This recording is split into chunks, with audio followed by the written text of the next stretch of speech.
जय गुरुदेव, जय गायत्री माता। श्रीमद् भागवत 11वां अध्याय। द्वारिका में श्री कृष्ण का राजोचित स्वागत। सूत जी कहते हैं कि श्री कृष्ण ने अपने समृद्ध अनंत देश में पहुंचकर वहां के लोगों की विरह वेदना बहुत कुछ शांत करते हुए अपना श्रेष्ठ पांचजन्य नामक शंख बजाया। भगवान के होठों की लीला से लाल हुआ वह श्वेत वर्ण का शंख बजते समय उनके कर कमलों में ऐसा शोभायमान हुआ जैसे लाल रंग के कमलों पर बैठकर कोई राजहंस उच्च स्वर में मधुर गान कर रहा हो। भगवान के शंख की वह ध्वनि संसार के भय को भयभीत करने वाली है। उसे सुनकर सारी प्रजा अपने स्वामी श्री कृष्ण के दर्शन की लालसा से नगर के बाहर निकल आई। भगवान श्री कृष्ण आत्मा राम हैं। वे अपने आत्मलाभ से ही सदा सर्वदा पूर्ण काम हैं। फिर भी जैसे लोग बड़े आदर से भगवान सूर्य को भी दीपदान करते हैं, वैसे ही अनेक प्रकार की भेंटों से प्रजा ने श्री कृष्ण का स्वागत किया। सबके मुख कमल से प्रेम खिल उठे। वे हर्ष गदगद वाणी से सबके सुदृढ़ संरक्षक भगवान श्री कृष्ण की ठीक वैसे ही स्तुति करने लगे जैसे बालक अपने पिता से अपनी तोतली बोली में बातें करते हैं। स्वामिन, हम आपके उन चरण कमलों को सदा सर्वदा प्रणाम करते हैं जिनकी वंदना ब्रह्मा, शंकर और इंद्र तक करते हैं, जो इस संसार में परम कल्याण चाहने वालों के लिए सर्वोत्तम आश्रय है, जिनकी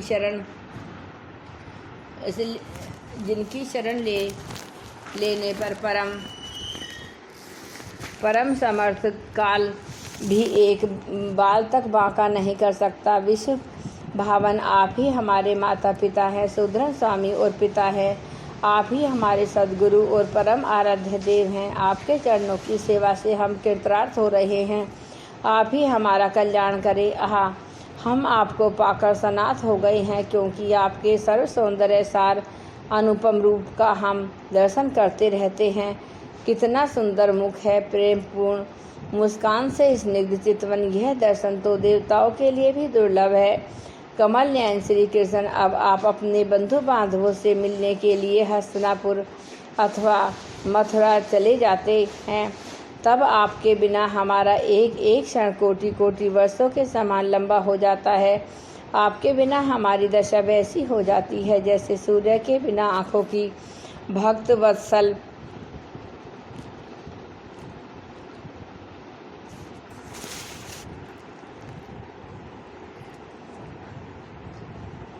प्रजा के मुख से ऐसे वचन सुनते ही अपनी कृपामय दृष्टि से उन पर अनुग्रह की दृष्टि करते हुए द्वारिका में प्रविष्ट हुए।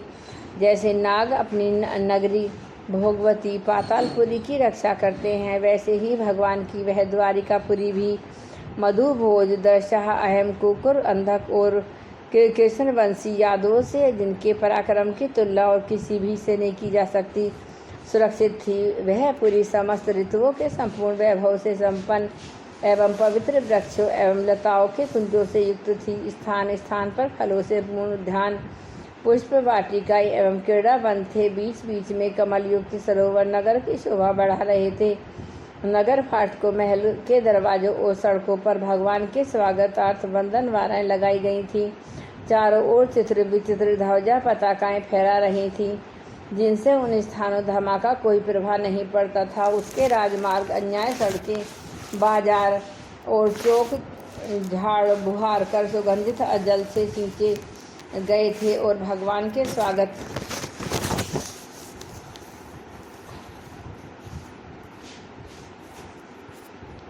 के लिए बरसाए हुए फल फूल अक्षत अंकुर चारों ओर बिखरे हुए थे। घरों के प्रत्येक द्वार पर दही, अक्षत फल, ईंख जल से भरे हुए कलश, उपहार की वस्तुएं और धूप दीप आदि सजे गए थे।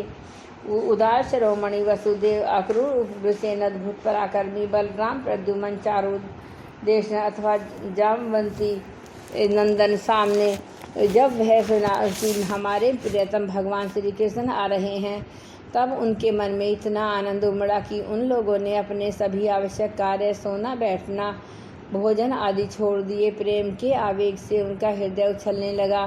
वे मंगल शकुन के लिए एक गजराज को आगे करके सत्संग पाठ करते हुए और मांगलिक सामग्रियों से सुसज्जित ब्राह्मण को साथ लेकर चले।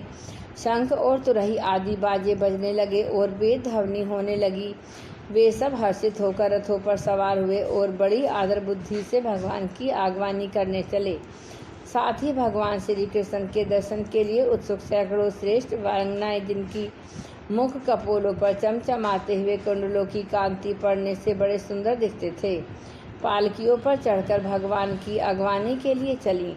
नट नाचने वाले, गाने वाले, वृद्ध बखाने वाले, सूत, मागध और बंदीजन भगवान श्री कृष्ण अद्भुत चरित्रों का गायन करते हुए चले। भगवान श्री कृष्ण ने बंधु बांधवों, नागरिकों और सेवकों से उनकी योग्यता के अनुसार अलग अलग मिलकर सबका सम्मान किया। किसी को सिर झुकाकर प्रणाम किया, किसी को वाणी से अभिवादन किया, किसी को हृदय से लगाया, किसी से हाथ मिलाया, किसी की ओर देखकर मुस्कुरा भर दिया और किसी को केवल प्रेम भरी दृष्टि से देख लिया। जिसकी जो इच्छा थी उसे वही वरदान दिया। इस प्रकार चांडाल पर्यंत सबको संतुष्ट करके गुरुजन, साप्तनिक, ब्राह्मण और वृद्धों का तथा दूसरे लोगों का भी आशीर्वाद ग्रहण करते हुए बंदीजनों से वृद्धावली सुनते हुए सबके साथ भगवान श्री कृष्ण ने नगर में प्रवेश किया। सोनक जी, जिस समय भगवान राजमार्ग से जा रहे थे उस समय द्वारिका की कुल कामनियाँ भगवान के दर्शन को भी परमानंद मानकर अपनी अपनी अटारियों पर चढ़ गई। भगवान का वक्ष स्थल मूर्तिमान सौंदर्य लक्ष्मी का निवास स्थान है। उनका मुखारविंद नेत्रों के द्वारा पान करने वाले सौंदर्य सुधा से भरा हुआ पात्र है।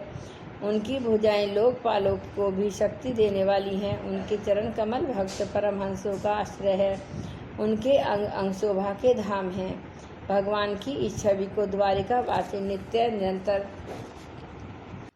निहारते रहते हैं, फिर भी उनकी आंखें एक क्षण के लिए भी तृप्त नहीं होती। द्वारका के राजपथ पर भगवान श्री कृष्ण ऊपर श्वेत वर्ण का छत्र तना हुआ था। श्वेत चवर डुलाए जा रहे थे। चारों ओर से पुष्पों की वर्षा हो रही थी। वे पीताम्बर और वनमाला धारण किए हुए थे। इस समय वे ऐसे शोभायमान हुए मानो शाम में एक साथ सूर्य, चंद्रमा, इंद्र धनुष और बिजली शोभायमान हो रही हो। भगवान सबसे पहले अपने माता पिता के महल में गए। उन्हें बड़े आनंद से देवकी आदि सातों माताओं को चरणों पर सिर रखकर प्रणाम किया और माताओं ने उन्हें अपने हृदय से लगाकर गोद में बैठा लिया। स्नेह के कारण विहल हो गया और वे आनंद के आंसुओं से उनका अभिषेक करने लगे। माताओं से आज्ञा लेकर वे अपने समस्त भोग सामग्रियों से संपन्न सर्वश्रेष्ठ भवन में गए। उसमें 16,000 पत्नियों के अलग अलग महल थे। अपने प्राणनाथ भगवान श्री कृष्ण को बहुत दिन बाहर रहने के बाद घर आया देखकर रानियों के हृदय में बड़ा आनंद हुआ। उन्हें अपने निकट देखकर वे एकाएक ध्यान छोड़कर उठ खड़ी हुईं। उन्होंने केवल आसन को ही नहीं बल्कि उन नियमों का भी त्याग दिया जिन्हें उन्होंने पति के प्रवासी होने पर ग्रहण किया था। उस समय उनके मुख और नेत्रों में लज्जा छा गई। भगवान के प्रति उनका भाव बढ़ा गंभीर था। उन्होंने पहले ही मन फिर नेत्रों द्वारा तत्पश्चात पुत्रों के बहाने शरीर से उनका आलिंगन किया। शौनक जी, उस समय उनके नेत्रों में जो प्रेम के आंसू छलक आए थे उन्हें संकोचवश उन्होंने बहुत रोका, फिर भी विवशता के कारण वे ढलक हो गई। यद्यपि भगवान श्री कृष्ण एकांत में सर्वदा ही उनके पास रहते थे, तथापि उनके चरण कमल उन्हें पद पद पर नए नए जान पड़ते। भला स्वभाव से ही चंचल लक्ष्मी उन्हें एक क्षण के लिए भी कभी नहीं छोड़ती। उनकी सन्निधि किस स्त्री को तृप्ति हो सकती है?